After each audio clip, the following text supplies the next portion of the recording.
जैसे कदम से मिलती है जिंदगी, रोज हमसे मिलती है। ऐसे बहुत कम लोग हैं दुनिया में जिनको शोहरत उनके दम से मिलती है। नमस्कार साथियों, मैं हूं आरजे राघव, लेकर के हाजिर हूं रेडियो धूम का खास program guest of the day. और दोस्तों, आप सभी जानते हैं program guest of the day में हम मुलाकात करते हैं अपने ही अंचल की किसी खास शख्सियत से, जानते हैं उनके बारे में, उनके कार्यों के बारे में और उनकी उपलब्धियों के बारे में। और आज हमारे साथ स्टूडियो में मौजूद हैं जगदीश मेहर जी। आपके बारे में बहुत सारी प्रतिभाएं हैं। हम जानते हैं कि आप बहु प्रतिभा के धनी हैं और आप संगीतबद्ध करते हैं किसी भी गीत को, गीत गाते हैं। और एक जानकारी हम आपको और दे दें कि आप लेखक भी हैं, कुछ लिख भी लेते हैं, आप समाज सेवी भी हैं। बहुत सारी प्रतिभाएं हैं आपके अंदर। तो आज के प्रोग्राम में हम जानेंगे आपके बारे में। तो साथियों, चलिए करते हैं प्रोग्राम की शुरुआत और स्वागत करते हैं आज के हमारे गेस्ट श्री जगदीश मेहर जी का। मेहर जी, आपका बहुत बहुत स्वागत है रेडियो धूम के program guest of the day में जी। और जैसा कि हम जानते हैं कि आप बहु प्रतिभा के धनी हैं, बहुत सारे कार्य करते हैं और उसके अलावा भी आज हम बहुत सारी चीज़ें जानेंगे। पहले जानना चाहते हैं आपके बारे में, आपकी शिक्षा के बारे में, आपने संगीत की शिक्षा कहाँ से ली उसके बारे में और आपके कार्यों के बारे में। आप हमें और हमारे श्रोताओं को अपने बारे में कुछ बताएं। जी, पहले तो मैं अपनी बात शुरू करूं जी। मैं भगवान गणेश जी का स्मरण करना चाहता हूं। जी जी जी जी। तो उनका वंदना करना चाहता हूं। जी। उसके बाद आपने मुझे ये समय जो बुलाया है, नवरात्रि का समय चल रहा जी। है और आज पूरे भारत क्या पूरे विश्व में समय जगह जगह माता विराजमान हो रही है कल कलश यात्रा। और माता जगत जननी है, उनका आशीर्वाद सबको प्राप्त हो, पूरा विश्व में सुख शांति ही रहे, इसी के शुभकामनाएं मैं आज इस नवरात्रि के पर्व पर रेडियो धूम के माध्यम से सबको प्रेषित करना चाहता हूँ। और इसके साथ मैं चाहूँगा कि माता का एक वंदना गीत भी आप जो है सुनवाएं अपने श्रोताओं को। यहाँ तक आपने अपने बारे में कुछ बोलने के लिए कहा, तो मैं इस बारे में बताना चाहूँगा। देखिए, किसी का कुछ अपना कुछ होता ही नहीं है। हाँ, क्या बात है। और ये जो शरीर भी है ना, वो भी तो अपना नहीं है। बिल्कुल। और तो ये पहली बार हो रहा है हमारे साथ कि शुरुआत ऐसी हो रही है जी। अब ये तो सत्य बात है जी। और जहाँ तक लोकाचार वाली बात है, तो मेरा जन्म जो है 1952 में हुआ। मेरे माता पिता धार्मिक संस्कार के थे। एक बुनकर परिवार में मेरा जन्म हुआ और माता पिता जी के आशीर्वाद से उन्होंने मुझे अच्छी शिक्षा देने का प्रयास किया। मेरी शुरुआत पढ़ाई की कार्मेल कॉन्वेंट स्कूल से हुई। अच्छा, उस समय था कार्मेल कॉन्वेंट स्कूल? उस समय केवड़ा बाड़ी में केवल 2 कमरे में क्लास चलती थी। बाद में अभी बना है, तो उस समय हुआ। उसके बाद फिर नगर पालिका प्रांगण में एडवर्ड स्कूल था, बाद में जिसको नाम कस्तूरबा शाला, वहाँ मैं प्राइमरी शिक्षा ली। उसके बाद मैं नटवर स्कूल में आया और नटवर स्कूल से हायर सेकेंडरी करने के बाद में कॉमर्स कॉलेज में मैंने बीकॉम किया। ये मेरी जो शिक्षा का ये है। और उसके बाद में मैंने लॉ भी ज्वाइन किया था। अच्छा। लेकिन लॉ पूरा नहीं किया। मैं सन 68 के बात है, मेरे पिताजी गाना बजाना के शौकीन थे, रामायण गाते थे और आज भी परंपरा चली आ रही है। जी। तो वो गौरी शंकर मंदिर में गए थे, तो वहाँ कला पथक के कलाकार श्री PR विश्वकर्मा वो वायलिन बजा रहे थे। उनको देखे तो मेरे पिताजी प्रभावित हुए, बोले कि मेरे लड़के को सिखा दोगे क्या? वहाँ बोले हाँ। और फिर वो मुझे घर आकर सिखा गया। तो वायलिन की शुरुआत के गुरु मेरे हैं जो है स्वर्गीय श्री PR विश्वकर्मा जी हैं। उन्होंने घर आकर मुझे वायलिन दिया। जब मैं अच्छा बजाने लगा उनके हिसाब से, तो फिर वो बोले कि आप कोर्स कर लो संगीत का। तो लक्ष्मण संगीत महाविद्यालय रायगढ़ में था, आज भी हैं गुरुजी ठाकुर वेदमणि सिंह जी जी। वहाँ मैंने ज्वाइन किया और वहाँ से मैंने वायलिन में संगीत विशारद की डिग्री ली। मेरी प्रतिभा को देख करके बोले कि आप में अच्छी प्रतिभा है, आप और भी तबला में भी कर लो, हाँ गायन में भी कर लो। हाँ, तो उसमें भी मैंने डिप्लोमा किया जी। और बहुत विरले लोग होते हैं जो गायन के साथ वादन भी कर पाते हैं। जी जी। तो वो एक शौकिया है समझ लीजिए। हाँ। उसके बाद में फिर घर की परिस्थिति ठीक नहीं थी, मुझे नौकरी के लिए ऑफर आया। तो मैं स्वास्थ्य विभाग में अकाउंटेंट की नौकरी किया 2 साल। क्या बात। तमनार में मेरी पोस्टिंग हुई थी। उसके बाद में पिताजी ये बुनकर उद्योग जो है, बुनकर लोग बहुत तकलीफ में थे, उनको काम नहीं मिल रहा था। और पिताजी बुनकरों को काम देने के लिए, समाज के लोगों को काम देने के लिए हमेशा संघर्ष करते थे कि कैसे हमारे समाज के लोग को वो काम मिले, कैसे लोग आगे बढ़े। तो मैं जब नौकरी करने लगा तो उनको थोड़ी निराशा हुई कि ये नौकरी करेगा तो मेरा साथ दे नहीं पाएगा। फिर मैंने रिज़ाइन किया और उनके साथ काम किया और हजारों लोगों को, बुनकरों को काम देने के लिए आपके यहाँ पूरा बिलासपुर संभाग में ये है। उस समय आवश्यकता थी, अब तो बुनकर समाज संपन्न हो गया, सब काम ही मिल रहा है, लेकिन उस समय बहुत कठिन परिस्थिति थी। तो उस समय ये मेरा फिर शिक्षा के बाद में ये जो परंपरागत अपना काम है उसमें लगा। उसके बाद में 77 में मेरा विवाह हुआ। मेरी जीवन संगिनी श्रीमती विजय लक्ष्मी में है। और मैं अपने को बड़ा सौभाग्यशाली समझता हूँ और ईश्वर से प्रार्थना भी करता हूँ कि ऐसी जीवन संगिनी सबको दे। क्या बात, क्या बात। और एक बात मैं कहना चाहूँगा बीच में, ये कहते हैं कि जोड़े ईश्वर बनाता है। आपका नाम जगदीश जो कि विष्णु जी का नाम है, और वो विजय लक्ष्मी, तो सच में जोड़े ईश्वर बनाता है। सिद्ध हो गया ये। और वो एक सारा गांव मेरा ससुराल था और सारा गांव जानते हैं स्वर्गीय विशाहुदास महंत जी, राजनीति किया, जिनके सुपुत्र डॉक्टर चरणदास महंत जी आज विधानसभा अध्यक्ष हैं। उस परिवार में वो पली बढ़ी थी, तो मेरा एक प्रकार से उधर से राजनीतिक जुड़ाव हो गया। तो मैं न चाहते हुए भी उस लाइन में मुझे जाना पड़ा। हाँ। और उसके बाद में फिर ऐसी संगीत का शौक तो था ही, कार्यक्रम वगैरह करता था। आकाशवाणी रायपुर में बहुत सारे छत्तीसगढ़ी गानों में मेरा बैकग्राउंड धुन बजा हुआ है, जो आज भी कभी कभी बजते हैं। आकाशवाणी अंबिकापुर खुला, अंबिकापुर में भी वहाँ मैं हर 2 महीना 3 महीना में कार्यक्रम देने के लिए जाता था। और उस समय बहुत ही बड़े शायर देश के अमीर हनफी साहब डायरेक्टर हुआ करते थे। जी जी जी। और आपको जाना पहचाना नाम है, बहुत बड़ा नाम है, बहुत बड़ा।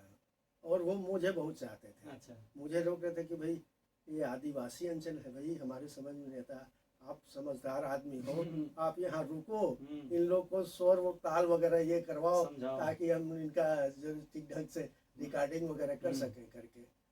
वो मुझे बहुत ज़्यादा है। और आपको एक और संयोग बता दूं जी, मोहम्मद हुसैन भी आए थे उस समय। क्या बात। और उनका गीत आपने सुना होगा, मैं हवा हूँ कहाँ वतन मेरा। जी, आपने संगीत का जिक्र किया है, गीत का जिक्र किया है, और हम चाहते हैं कि आपकी पसंद का कोई एक गाना हम अपने श्रोताओं को सुना सकें, तो कोई एक गाना आप बता दें।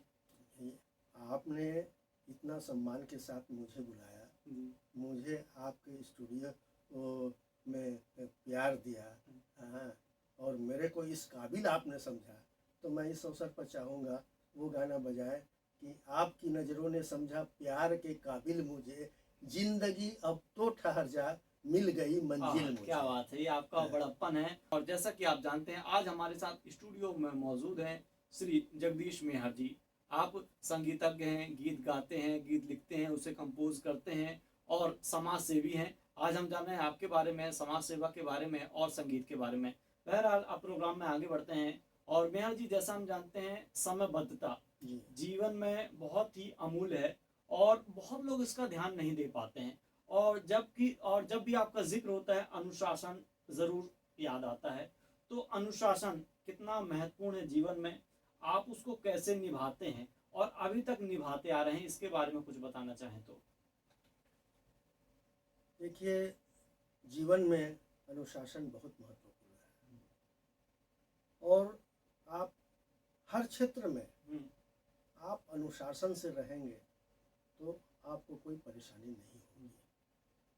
और जहाँ तक कला क्षेत्र, संगीत क्षेत्र, व्याख्यान क्षेत्र की बात है और बड़े बड़े प्रवचन कार्य रहते हैं,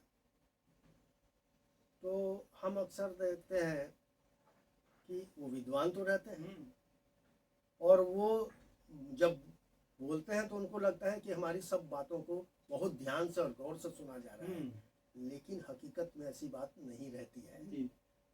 जो भी 15 मिनट 20 मिनट के बाद में बोलने के बाद में जो श्रोताओं का मन जो है दूसरी तरफ डाइवर्ट हो जाता है, उसको हम लोग समझ नहीं पाते हैं। इसलिए मैं बोलता हूँ हर एक वक्ता को इसका ध्यान रखें। कोई एक्स्ट्राऑर्डिनरी वक्ता हो गए, उनकी बात अलग है, जैसे विवेकानंद जी है, वो कई घंटों तक बोलते हैं। ऐसे जो ईश्वरीय प्रदत्त शक्तियाँ हैं, ऐसे वक्ताओं की बात अलग है। लेकिन जो सामान्य उसमें हमको समय का अनुशासन नहीं रखते हैं, तो फिर हम आगे नहीं बढ़ पाएंगे। हाँ, और लोग जो है कि हमको बुलाना भी पसंद नहीं करेंगे। हाँ बिल्कुल, कि चुप ही नहीं होते हैं। हाँ। तो इसलिए हमको जितना भी है, आप देखिए कितना भी बढ़िया बढ़िया गाना सुनिए, आप 2 4 5 गाना सुनने के बाद में फिर आपको 6वां 7वां सुनने की इच्छा नहीं होती, चाहे कितना भी बढ़िया से गाने में, तो ये नहीं है। हाँ, वैसे ही जो है आप कवि सम्मेलन में देखिए या कविता पाठ में देखिए, तो एक 3 4 स्टेंजा तक उसका क्रेज रहता है और उसको आप 8 10 स्टेंजा कहते तो सुनने वालों की वो मजबूरी हो जाती है। बिल्कुल बिल्कुल, फंस जाते हैं। फंस जाने वाली बात है। तो इसलिए मैं सोचता हूँ कि हमें हर क्षेत्र में अनुशासन का ध्यान रखना चाहिए, तो जो हमारा जो महत्व है और हमको लोग जो सम्मान आदर देने वाले, वो बनी रहेगी। और आपने साहित्य का जिक्र किया, कवि सम्मेलन का जिक्र किया। हम जैसा जानते हैं कि चकधर समारोह जी, और हमें ये भी जानकारी मिली है कि उसकी भूमिका आपने शुरू की थी, शुरुआत आपने की थी। तो उसके बारे में बताएं कि कब से शुरू किया और कैसे ये सरकारी कार्यक्रम हुआ। महाराज चक्रधर सिंह रायगढ़ के राजा थे। संगीत में उनकी बहुत रुचि थी और द्वितीय विश्व युद्ध के समय देश के सारे कलाकारों इधर उधर भटक रहे थे। ऐसे समय में देश के चोटी के कलाकारों को उन्होंने अपने दरबार में संरक्षण दिया, उनका पालन पोषण किया। मैं कुछ नाम लेना चाहता हूँ, जैसे पंडित बिरजू महाराज जी के पिताजी रायगढ़ में रहे। आपको आश्चर्य हो गया, लता मंगेशकर के पिताजी पंडित दीनानाथ मंगेशकर मेरे, पंडित ओंकार नाथ ठाकुर, विष्णु दिगंबर पलुस्कर, यानी ये ईश्वरीय शक्ति प्रदत्त वाले कलाकार थे, सिद्ध कलाकार माने थे। ऐसे कलाकार लोग को रायगढ़ महाराज चक्रधर सिंह ने संरक्षण दिया। और यहाँ वो नृत्य का एक घराना स्थापित किया। अच्छा। और गांव के कलाकार के प्रतिभाओं को उन्हें चुनकर अपने दरबार में लाया। और उनको कथक नृत्य की शिक्षा उन बड़े गुरुओं से दिलवाई, दिलवाई। हाँ। हाँ, जिसमें आज पंडित कार्तिक राम, पंडित कल्याण दास जी, पंडित फिरतू महाराज जी, पंडित भरमल लाल जी, ये चारों गांव के ये जो गम्मत वगैरह में करते थे ना, उसके कलाकार थे। और फिर ये जो है देश के चोटी के नृत्याचार्य, कथक नृत्य के गाना है। तो महाराज चक्रधर सिंह का तो बहुत ये है। जहाँ तक चक्रधर समारोह ये, तो ये गणेश मेला हुआ करता था पहले महाराजा भोगदेव सिंह के समय में, चक्रधर सिंह जी के पिताजी। और इनके जन्म दिवस के रूप में उन्होंने गणेश मेला चालू किया था। अच्छा। बादल महल में गणेश प्रतिमा स्थापित होती थी, और उस बहाने देश के सब कलाकार, साहित्यकार, कुश्ती वाले, वो मुर्गा लड़ाई वाले, और वो तरह तरह के जो लोग कलाएं हैं गांव में, घेड़ी भौरा, सब इसका कंपटीशन आयोजन होता था। हाँ, और उसके बाद में, उनके जाने के बाद में महाराजा चक्रधर सिंह की जो रुचि रही वो संगीत के ऊपर में रही है। तो इन्होंने संगीत को आगे बढ़ाया, और ये गणेश मेला की परंपरा जो है कुछ सालों तक चलती रही। महाराजा ललित सिंह वे चक्रधर सिंह के सुपुत्र, उनके फिर कुछ परिस्थितियां ऐसी आई कि वो बंद हो गया। उस समय रायपुर के तत्कालीन सांसद हुआ करते थे केयूर भूषण जी। केयूर भूषण जी ने लोकसभा में प्रश्न उठाया कि रायगढ़ का जो गणेश मेला है और वहाँ सारे कलाकार लोग आते जाते थे, आज उनकी क्या स्थिति है। अरे क्या बात, मतलब सोचिए रायगढ़ जिले की बात संसद तक पहुँच गई। हाँ, तो उन्होंने प्रश्न उठाया था, तो वहाँ लोकसभा की समिति ने उन्हीं को जिम्मेदारी दिया कि आप जाइए और देख करके आइए। तो वो रायगढ़ आए, उनके मित्र थे यहाँ के लोक कलाकार लाला फूलचंद श्रीवास्तव करके, छत्तीसगढ़ी गीत लिखते थे, बहुत ही अच्छे कलाकार थे। वो उनके मित्र थे, तो उनके पास में वो गए। तो फिर वो उन्होंने हमारे घर लाया उनको। मैं चलो आपको एक जगह ले चलता हूँ। आजकल वहीं सब बैठक बैठी, जितने भी कलाकार आते हैं सब वहीं आते हैं। लड़का है बहुत अच्छा ये करता है करके उन्होंने मेरे यहाँ ले आए। तो बसंती का कार्यक्रम था राउल किला में, उसका रियाज चल रहा था। अच्छा। उन दोनों को अपन भी नहीं जानते थे, वो लोग चुपचाप आके बैठ गए। अच्छा। और देखे। हाँ, तो उनको लगा कि ये रायगढ़ में तो अभी भी कला प्रतिभा जिंदा है। उन्होंने हम लोग को किया कि आप लोग जो गणेश मेला चलता था उसका शुरुआत कर सकते हो क्या करके। तो कोशिश करेंगे करके। फिर उन्होंने या रायगढ़ के विंदमणि गुरु जी के पास में गए, राज परिवार से संपर्क किया और हमारे घर में मीटिंग बुलाया गया। वहीं चक्रधर ललित कला केंद्र का गठन हुआ। उस समय हमारे पद्मश्री मुकुटधर पांडे जी छायावाद के प्रवर्तक थे, उनको अध्यक्ष बनाया गया। और चूंकि मैं संगीत वंगीत कार्यक्रम का सब व्यवस्था व आयोजन करता था, इसलिए सचिव की जवाबदारी मुझे दी गई। हाँ, हमारे मनोरंजन सिंह कोषाध्यक्ष हुए, डॉक्टर बलदेव प्रचार समिति हुए, राज परिवार का संरक्षण, और सारे साहित्यकार और कलाकार जुड़ करके ये गणेश मेला की परंपरा को 1985 में शुरू किया, पुनर्जीवित किया। जी। जो लगभग 30 साल से बंद थी। उसके बाद में फिर हम लोगों ने किया, कलाकारों से संपर्क किया, तो देश के कलाकारों में एक जागरूकता आ गई। अरे रायगढ़ का गणेश मेला फिर से चालू हो गया करके, और वो लोग पता लगा करके बोलते कि भाई हम आना चाहते हैं करके। तो ऐसे कलाकार लोग जितने जुड़े हुए थे सब आते गए। उनको कोई पारिश्रमिक भी नहीं दे पाते थे, हम लोग केवल उनको ठहराते थे और खिलाना पिलाना करते। और उस समय में रायगढ़ में ठहरने की भी कोई व्यवस्था नहीं थी। ये प्रताप है रायगढ़ की भूमि का। तो इस प्रकार से उसकी शुरुआत की। उसके बाद में केयूर भूषण जी के प्रयास से, और उस समय संस्कृति सचिव हुआ करते थे मिस्टर अशोक वाजपेयी जी। उनकी श्रीमती भी कथक की शिक्षा रायगढ़ में रहने की रायगढ़ के गुरुओं से ले रही थी। तो ये सौभाग्य मिला, और उन्होंने दूसरे साल से इसको चक्रधर समारोह के रूप में नाम दे दिया। और हमारी संस्था और उस्ताद अलाउद्दीन खान संगीत अकादमी मध्य प्रदेश की संस्था है, वो मिल करके फिर चालू किया। और ये इसमें देश के फिर चोटी के कलाकार लोग आना चालू किए। ये 2 दिन का कार्यक्रम जो है एकेडमी अपने पूरा खर्चे से करता था सभी लोग। बाकी दिन को हम लोग किसी दिन कवि सम्मेलन, किसी दिन लोग कलाकार को कहीं बुला लिया, ऐसे करके चलाते थे।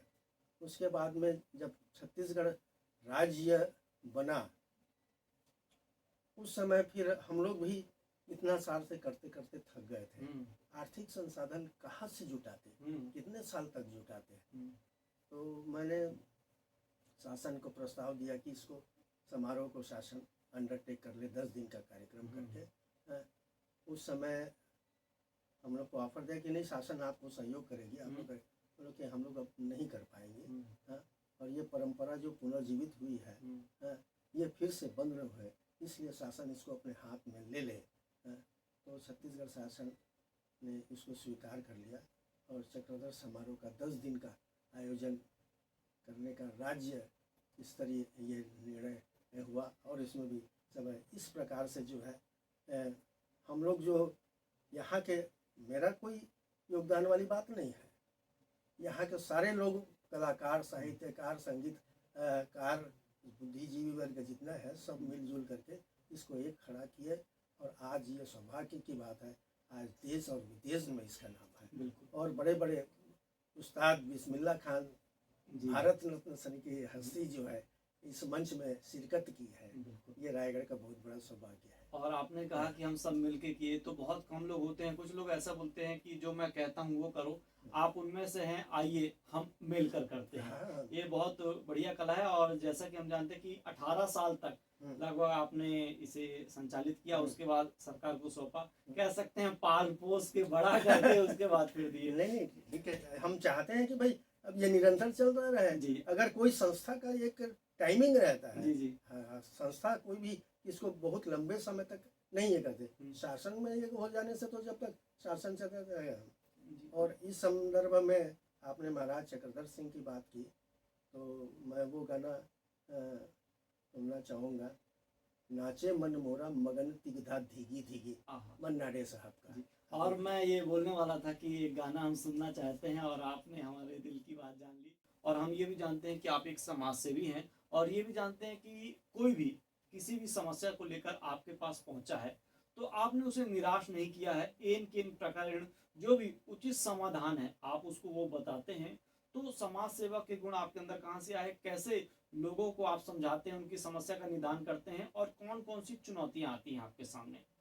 समाज सेवा की बात आपने की है, अब ये मेरा सौभाग्य है, मेरे माता पिता की देन है, मेरे गुरुजनों की देन है, मेरे वरिष्ठ मार्गदर्शकों की देन है, और हमारे यहाँ साधु संतों का भी आना जाना लगा रहता था।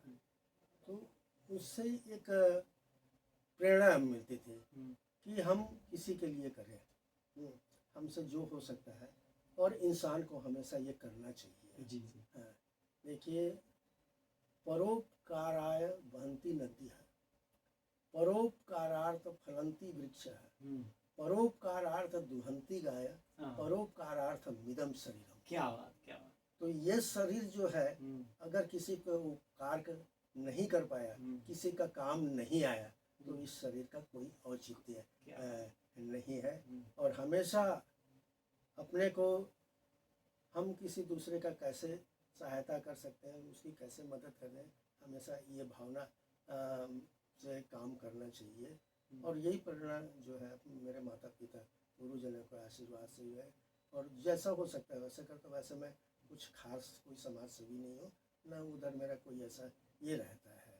ये तो आपका बड़प्पन है। और चुनौतियों का जिक्र हम कर रहे थे, कभी कभी कुछ समस्याएं ऐसी होती हैं जो ऐसा लगता है कि मेरे अंडर में नहीं है, मगर आप कहीं ना कहीं से उनका हल निकाल देते हैं। ये नहीं, आपके अंदर की भावना होनी चाहिए कि मैं सामने वाले का सहयोग करना चाहता हूँ, तो ईश्वर खुद ही प्रेरणा दे करके है। अच्छा। हमारे में क्या है, हमारी क्या औकात है। क्या बात।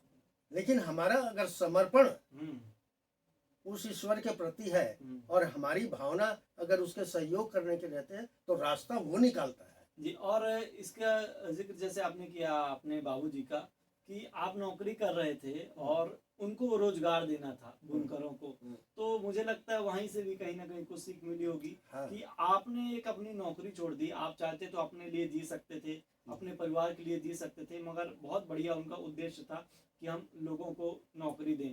और एक चीज किसी ने कही कि यदि आप किसी और को खाइए वो आपको खाए, या आप किसी और का खाइए वो आपका खाए, तो ये विकृति है। आप अपना खाइए मैं अपना खाऊं, ये प्रकृति है। मगर सामने वाला खा लिया है कि नहीं, इस बात की चिंता करना, ये संस्कृति है। और ये आपके अंदर हमें देखने को मिल रही है। और जैसा कि हम जानते हैं दिव्य जीवन संघ एक संस्था है, इसमें भी आप हैं और पिछले 40-45 साल से आप इसको संचालित कर रहे हैं। उसके बारे में बताइए हमें कुछ। देखिए,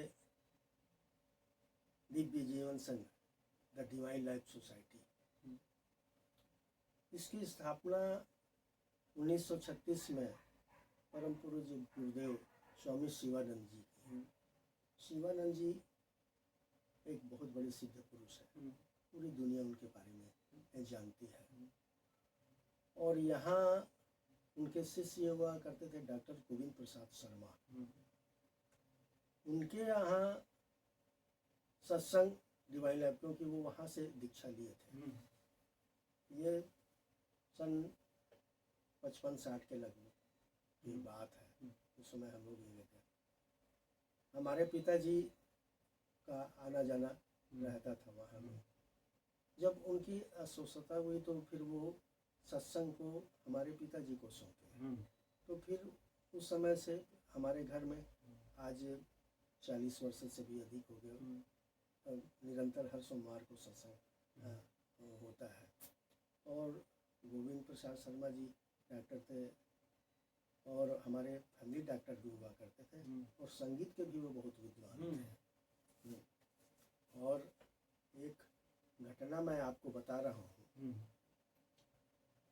जब वो अस्वस्थ हुए, बीमार थे, तो भी वो सत्संग अपने घर में करते थे। अच्छा। तो एक बार मैं और वेदमणि गुरुजी दोनों गए थे सत्संग में, और उनका बहुत प्रिय भजन था जय जय राम कृष्ण हरि, जिसको राग देश में कहते थे। तो उस समय वो बोल नहीं पा रहे थे, और क्योंकि हम लोग हमेशा उनके साथ संग करते थे, और वो साइकिल पकड़ते थे और मैं वायलिन पकड़ता था, और दोनों पैदल जो है हमारे घर से दरोगा पारा जाते थे संगीत सीखने के लिए। तो उस स्थिति में मैं राग देश का आलाप वायलिन में किया। तो पता नहीं कैसे गुरु की कृपा, ईश्वर की कृपा की, वो बोल नहीं पा रहे थे, उन्होंने गाना चालू कर दिया। ये मेरे जीवन की किताबों में पढ़े हैं और ये सुनी सुनाई बात लग रही है। क्या बात, क्या बात। तो ये अविस्मरणीय घटना है, और वो गुरुदेव स्वामी शिवानंद महाराज की ये कृपा है।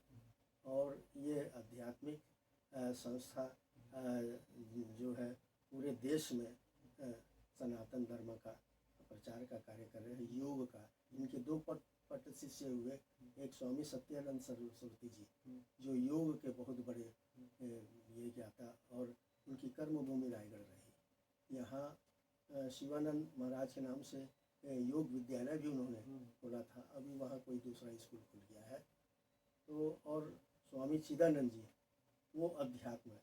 ये दोनों को एक लाइन में उन्होंने लगाया था, और दोनों ने अपने विश्व प्रसिद्ध हुए, दोनों अपनी ऊंचाइयों में पहुंच करके। प्रोग्राम है गेस्ट ऑफ द डे, और जैसा कि आप जानते हैं आज हमारे साथ स्टूडियो में मौजूद हैं श्री जगदीश मेहर जी। हमने आपसे बात की चकदर समारोह की, समाज सेवा की।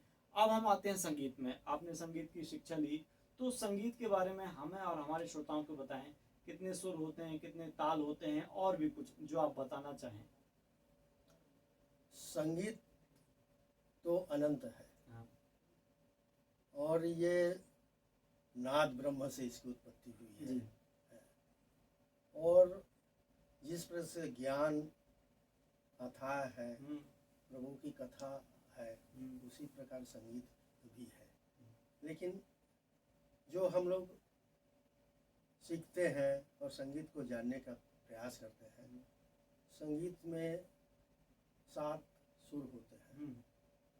7 सुर के साथ में उसके 4 सहयोगी सुर होते हैं। अच्छा। पूरा 12 सुर का एक सप्तक होता है और उसमें एक सप्तक में 12 सुर होते हैं और इसके अंदर भी अच्छा 22 श्रुतियां होती हैं, जो कि जो रीड वाले वाद्य हैं, जैसे हारमोनियम है, गिटार है या पियानो वगैरह है, इसमें जो है श्रुतियां मालूम नहीं पड़ती। अच्छा। और संगीत में वाद्य भी अलग है, जैसे पर्दे वाले वाद्य, हारमोनियम है, रीड है, तार वाद्य, सारंगी है, वायलिन है, सितार है, गिटार है, ये तार वाद्य। ताल वाद्य तबला है, पखावज है, मृदंग है और एक वाद्य जो है मुंह से सांस से बजा जाए, बांसुरी है, क्लॉरनेट है, शहनाई है, माउथ ऑर्गन है। तो इस प्रकार के जो है वाद्य सब प्रकार के रहते हैं और उसको अपनी अपनी कला के अनुसार से उसको बजाया जाता है। तो ये जो 7 सुर और 4 सहयोगी के सुर के अलावा जो 22 श्रुतियाँ होती हैं, जो अदृश्य होती हैं, जी जी हैं, वो हमको दिखाई नहीं पड़ती, लेकिन जो सिद्धहस्त कलाकार होते हैं, जैसे साज बजाने वाले हुए या गायक हुए, उनके गायन में बारीकियां जो देखने को मिलती है, उसको आप रीड में खोजेंगे तो नहीं पाएंगे। अच्छा। हाँ, तो वो इस प्रकार से वो ये श्रुतियाँ है और इस सरगम 7 स्वर में ही पूरा जो है 7 इसके 10 ठाट होते हैं। अच्छा। 10 ठाट, 12 स्वर को 10 ठाट में बांटा गया। ये तो बहुत जैसे डीप चला जा रहा है। हाँ, कल्याण ठाट हुआ, हाँ। भैरवी ठाट हुआ, पूर्वी ठाट हुआ, काफी ठाट हुआ, ऐसे 10 ठाट होते हैं। ये जड़ है और एक ठाट से जो है 484 राग की उत्पत्ति। तो 10 ठाट से और एक राग से कई हजार गीत बनते हैं। अरे क्या बात, बिल्कुल। तो इस प्रकार से जो है संगीत जो है अनंत है। बिल्कुल। और कहते हैं समुद्र है, इसकी गहराई कितनी है पता लगाना नामुमकिन है। और जैसा कि हमें जानकारी मिली है, आप हारमोनियम भी प्ले कर लेते हैं, तबला भी बजा लेते हैं, जो कि दोनों अलग अलग विधाएं हो जाती हैं, वादन अलग, गायन अलग। तो कितना कठिन हो जाता है दोनों को एक साथ सीखना, बजाना? ये संगीत तो संगत का चीज है जी। तो गाते गाते तबला बजाने का भी जो है वो ताल मात्रा ध्यान में आ जाता है। अच्छा। हाँ, उस ताल का जरूरी है। हम गाएंगे तो किस ताल में गाएंगे? हमको किसी ताल में गाना पड़ेगा, क्योंकि वो टाइमिंग बांधता है ना ताल। हाँ, 6 मात्रा का है, 8 मात्रा का है, 10 मात्रा का है, 12 मात्रा का है, 14 मात्रा का है, 18 मात्रा का है। तो ये ताल बांधता है, उसमें स्वर बंधते हैं, उसमें स्वर के बांध करके उस ताल में फिर रचना संगीत की जाती है, गीत को बांधा जाता है। इस प्रकार से संगीत का प्रयोग होता है। इसलिए जब दोनों पारंगत होते हैं और वादन को गायन की भी जानकारी होती है, गायन को वादन की होती है, तभी वो कर्णप्रिय हो जाता है। बहुत अच्छा लगता है। और अधिकतर हम देखते हैं जब भी आप और जितने भी कलाकार होते हैं, जब भी कुछ प्ले करते हैं, गीत गाते हैं, तो बीच में जो तबला वादक रहते हैं उनसे आप इशारों बात करते हैं, कहाँ खींचना है, कहाँ कम करना है, और ये समझते कैसे हैं, समझाते कैसे हैं? वो ये संगीत तो ऐसा है कि ताल वाद्य के जानकार है, वो गायन के बारे में जानकारी रखता है। और देखिए, हम लोग ऐसा रहता है कि मैं कई जगह कार्यक्रम करने गया हूँ, वहाँ मेरे साथ तबला बजाने वाला है, वो कहाँ के हैं मैं नहीं जानता, कभी मेरे साथ बजाया नहीं जाता। लेकिन जो बेसिक नॉलेज हम लोग को रहता है, उसके आधार में वो हम बजाते हैं, हमारे साथ वो संगत करता है, और लोगों को ऐसा लगता है कि ये लोग वर्षों से रियाज करते होंगे एक साथ। जबकि पहली बार ये होता है। इस प्रकार का जो है संगीत की जानकारी रहती है तो उसका एक अलग आनंद और होता आप है। वायलिन बजाते हैं, ये कैसे बाकी जो इंस्ट्रूमेंट हैं उससे अलग होता है? और जैसा कि हम देख पा रहे हैं हारमोनियम में तो अलग अलग हमें बीट्स दिखती हैं, इसमें ज़्यादा कुछ दिख नहीं पाता है। हाँ उसके बाद भी आप 7 सुर, उसके बोल सकते हैं 12 सुर, हाँ उसके हाँ 5 वो कोमल स्वर भी आप इसमें पकड़ते हैं, 22 श्रुतियाँ भी इसमें पकड़ते जी हैं। जी। तो ये कितना कठिन हो जाता है इसको बजाना? देखिए तार वाद्य में जहाँ पर्दे नहीं है हम्म वो तो बहुत कठिन पड़ता है। हम्म और चूंकि हम लोग ने बचपन से हम्म, सीखा गुरु की कृपा से, बचपन से उस समय बहुत रियाज करते थे, कार्यक्रम में जाते थे, बहुत से कलाकारों के साथ में संगत करते थे। यहाँ तक कि जब मैं 2-4 साल बाद से बजाने लगा था तो मुझे संगत करने के लिए कलाकारों के साथ बुलाने लगे थे। तो कोई पंजाबी गायक आ रहा है तो पंजाबी के साथ संगत उसके गाने के साथ करता था। तो उन लोगों को लगता था कि अरे आप पंजाबी जानते हो, दक्षिण भारत संगीत है उनके साथ संगीत करता था। उनको लगता था कि ये है आप साउथ इंडियन सब भाषा साउथ जानते हैं। इंडियन देखें। ऐसा ये होता है, स्वर एक ही है, बिल्कुल। भाषा भले ही उसमें कितने भी रहे लेकिन स्वर यही 7 स्वर के अंदर ही ये सब समाहित है। इसलिए हमको कोई कोई किसी भी भाषा में गाए उसके साथ हमको संगत करने वरने में कोई दिक्कत नहीं होती है। और मैं ना अपने आप को ज्यादा रोक नहीं पा रहा हूँ, सामने वायलिन है तो आपसे निवेदन है, गुजारिश है कि आपकी जो भी इच्छा हो हमें और हमारे श्रोताओं को आप सुनाएं, और यदि कुछ बता पाए इसके बारे में तो भी बहुत अच्छा होगा। ये गुरु कृपा से मुझे जो भी जितना भी हो रहा, हालांकि काफ़ी दिनों से रियाज व्याज नहीं है ना, अब वो ऐसी परिस्थिति भी नहीं है, पहले सब ये करते थे। फिर भी मैं अपने श्रोताओं के लिए मैं कोशिश करूँगा जी कि कुछ वायलिन का स्वागत मैं आपको सुनाना चाहता हूँ।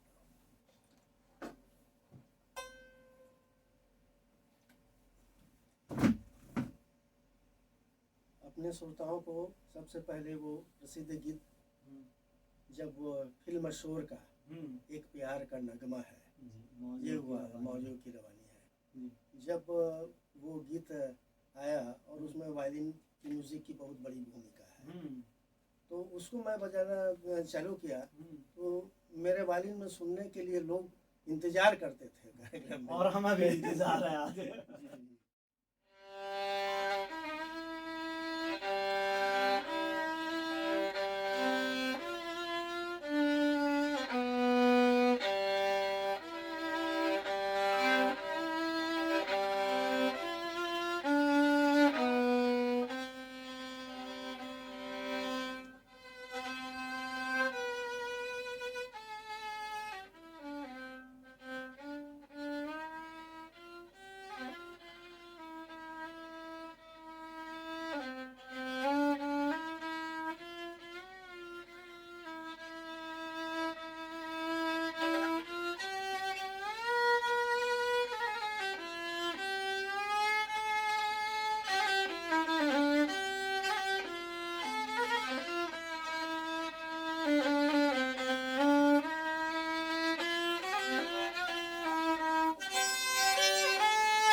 नदिया की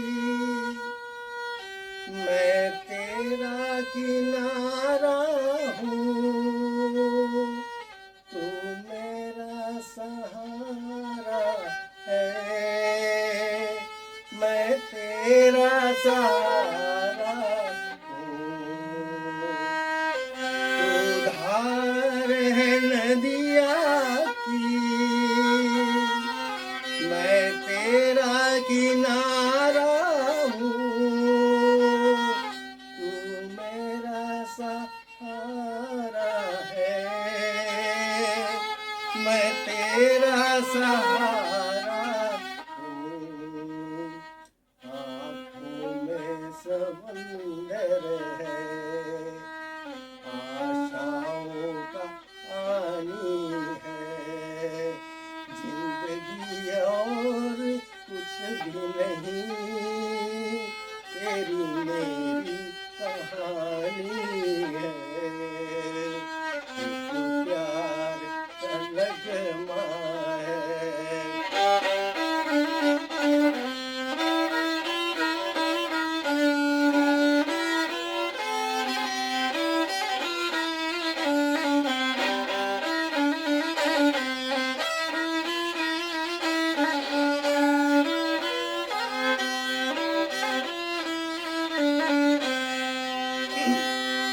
कुछ खो कर पाना है, कुछ पाकर खोना है, जीवन का मतलब तो आना और जाना है। कुछ खो कर पाना है, कुछ पाकर खोना है, जीवन का मतलब तो आना और जाना है। दो पल के जीवन में एक उम्र चुरानी है, जिंदगी और कुछ भी नहीं, तेरी मेरी कहानी है, एक प्यार का नगमा है।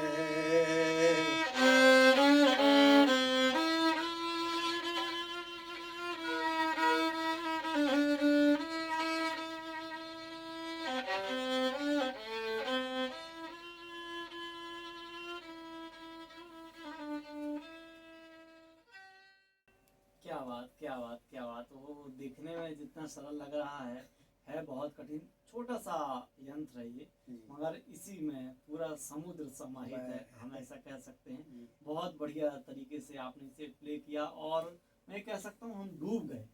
और एक निवेदन और है कि छोटा सा कोई और आप यदि बजा पाएं, क्योंकि एक ऐसी चीज से इससे निकल पाना ना आसान नहीं है।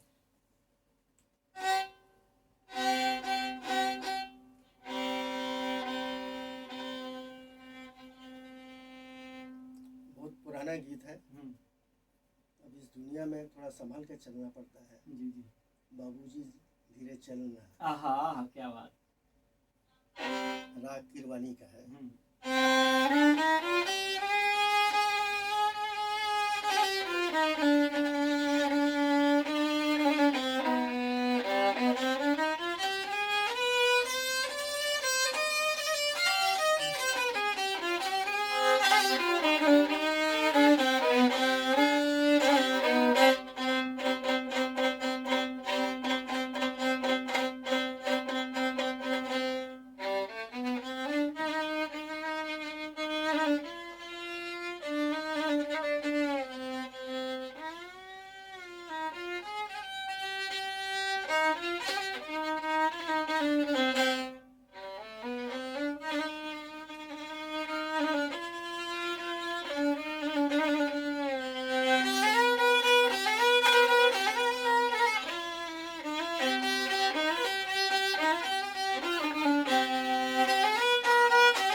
ऐसी चीज है कि हम इसको जितना भी सुने ऐसा लगता है सुनते ही जाएं। और जैसा कि हम जानते हैं कि आप बहु प्रतिभा के धनी हैं और एक ही विषय हम बात करेंगे तो ऐसा लग रहा है दूसरे के साथ नाइंसाफी हो जाएगी।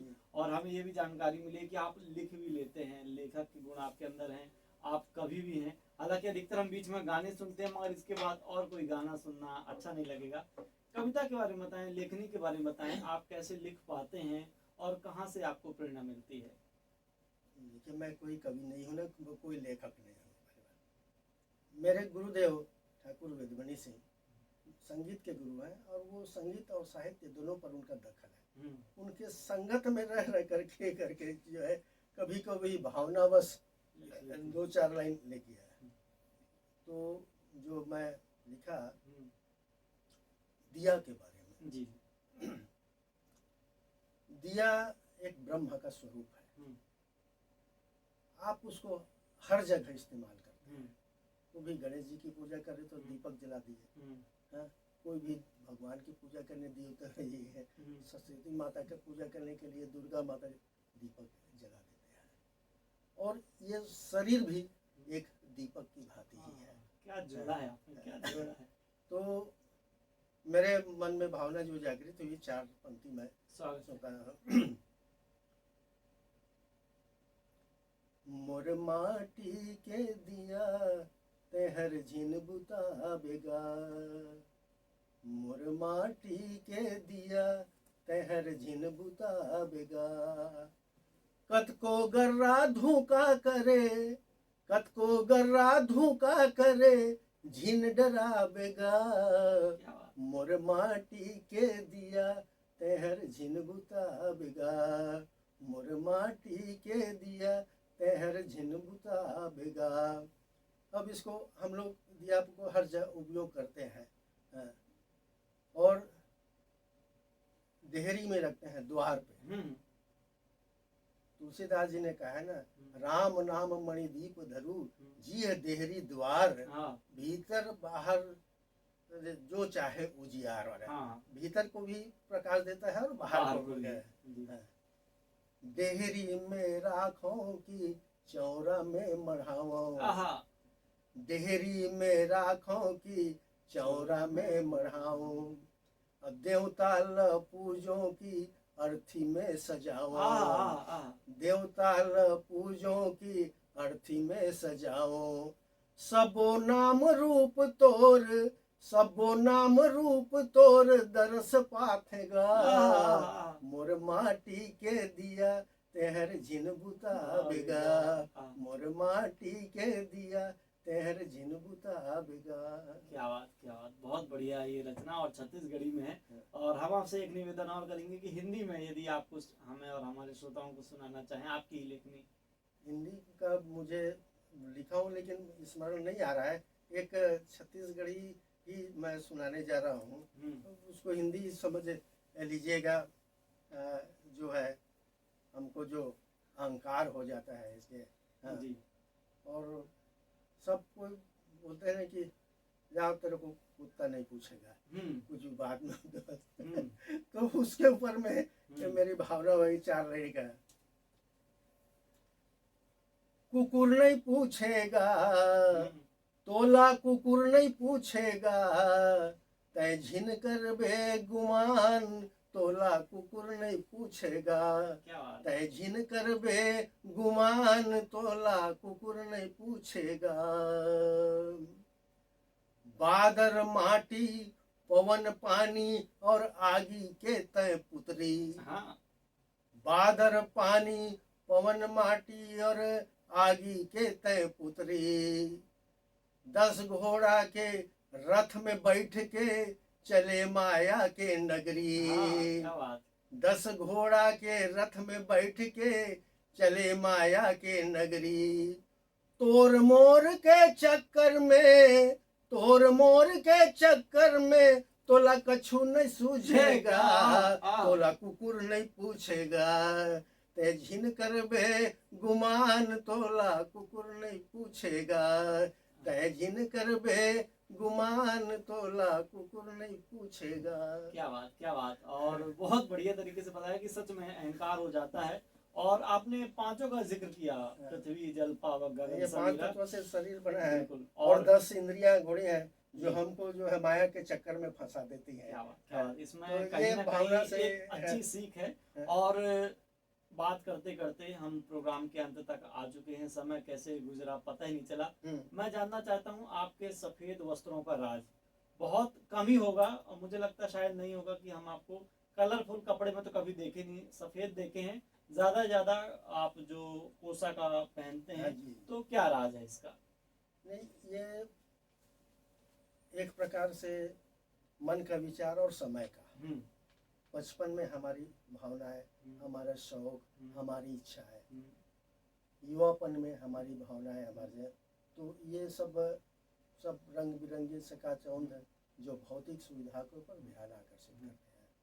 और मैं भी पहले रंगीन वस्त्र पहनता था, लेकिन पिछले 20 वर्षों से 20-25 वर्षों से फिर मेरा मन केवल जो है, मैं वस्त्र निगम में अध्यक्ष रहा और खादी संस्थाओं में रहा, और जो सफ़ेद वस्त्र का जो सरलता है, और उसकी सौम्यता और उसका आकर्षण है, तो उससे प्रभावित होकर मैंने फिर सफ़ेद वस्त्र है। वैसे भी जो है वर्णाश्रम है हमारे, तो वर्णाश्रम में आप ब्रह्मचर्य आश्रम में कुछ भी ये पहन सकते हैं बचपन में। गृहस्थ आश्रम में, तो गृहस्थ आश्रम के बाद में फिर वानप्रस्थ आश्रम में पीला वस्त्र पहनने का प्रावधान है, और संन्यास में जो है सन्यासी भगवा वस्त्र पहनने का। लेकिन गृहस्थ आश्रम में जो है सफ़ेद वस्त्र धारण करने का प्रावधान है। तो हम गृहस्थ आश्रम में रहते हैं, इसलिए हमको सफ़ेद वस्त्र तो हमारे जो है, और एक वस्त्र से आदमी का व्यक्तित्व और उसके भावना के बारे में जाना जा सकता है। और आपने व्यक्तित्व की बात की, आपने सरल शब्द का उपयोग किया।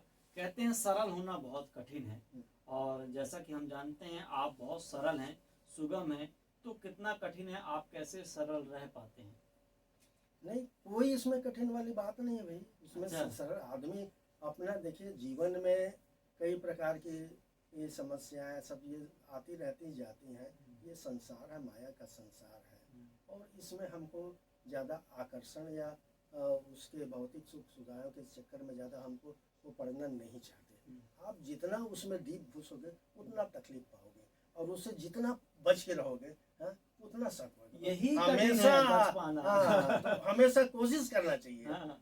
इंसान को कोशिश करना चाहिए कि भौतिक सुख सुविधा से जितना अपने आप को बचा सके वो बचाए। नहीं तो वो माया तो है, आपको चारों तरफ से घेर के रखी है, और गुरु की कृपा है, आशीर्वाद है, और ईश्वर का ये वरदान है कि आप इस माया से बचे हुए हैं। बहुत नहीं बचा हूँ मैं, माया से नहीं बचा हूँ। अच्छा। माया से कोई नहीं बच सकता। माया से इस जीव में जो भी जी रहा है वो माया से बच ही नहीं सकता। माया से बचने की बात तो आप भूल जाइए। अच्छा। कोशिश कर सकते हैं दूर रहने की, अपने को बचाने की कोशिश कर, बच नहीं सकते। ये तो मृत्यु के बाद ही आप माया से मुक्ति पा सकते हैं। जब तक इस शरीर में जीव है तब तक माया से, कौन माया से, कितने बड़े साधु सन्यासी नारद सबको माया से बच पाया है क्या? कोई नहीं बच पाया। तो फिर हमारे आपको माया से बचने की बात क्या सोच सकते हैं? हम लोग बच ही नहीं सकते। हम लोग इसे, और ये जो ऊपर वाले ने हमको ये भेजा, ये लोगों का काम करने के लिए, पुण्य करने के लिए, और जब हम कष्ट में रहते हैं, माँ के गर्भ में रहते हैं, तो हमको उसको पूरा वचन देते हैं कि मुझे छुटकारा देगा, आप जैसा बोलोगे मैं आपका भजन करूंगा, मैं आपका कीर्तन करूंगा, आपके शरण में रहूंगा करके। लेकिन निकलने के बाद में माया के चक्कर में हम भूल जाते हैं। प्रोग्राम लगभग समाप्ति के समय पर है, और हम ये जानना चाहते हैं रेडियो धूम में आकर के आपको कैसा लगा? रेडियो धूम में आपने मुझे बुलाया, ये मेरा बहुत बड़ा सौभाग्य है। कैसा लगने और नहीं लगने की तो बात ही नहीं है, ये आपका अच्छा लगा है। ऐसा अवसर में हमको आपने अवसर दिया, तो मैं रेडियो धूम का हृदय से आभार प्रकट करता हूँ। जितने भी रेडियो धूम में हमारे कार्य कर रहे हैं, सहयोगी ही हैं, उन सबको धन्यवाद देता हूँ। और साथ ही जो श्रोता मैं आपके द्वारा दिया गया मेरा इस साक्षात्कार को सुन रहे हैं, उन सभी श्रोताओं को मैं हृदय से धन्यवाद करता हूँ, उनको प्रणाम करता हूँ, उनको नमस्कार करता हूँ कि उन्होंने मेरी बात को सुना। क्या बात, क्या बात, क्या बात। बहुत बहुत धन्यवाद आपका कीमती समय हमें और हमारे श्रोताओं को देने के लिए। तो दोस्तों, ये था आज का program guest of the day, जिसमें आज हमारे साथ स्टूडियो में मौजूद थे श्री जगदीश मेहर जी। आप बहु प्रतिभा के धनी हैं, आप संगीतकार हैं, गीत लिखते हैं, गीत गाते हैं और उसे कंपोज भी करते हैं, आप समाज सेवी हैं, और बहुत सारे गुण हैं आपके अंदर। आपने हमें और हमारे श्रोताओं को बढ़िया बढ़िया जानकारियां दी। उम्मीद है कि आपकी हमारी बातचीत हमारे श्रोताओं को पसंद आई होगी। तो दोस्तों, आज का प्रोग्राम यही होता है समाप्त। जाते जाते हम आपको बता दें, आज के प्रोग्राम के प्रस्तुतकर्ता थे रमा शंकर शुक्ला। नमस्कार।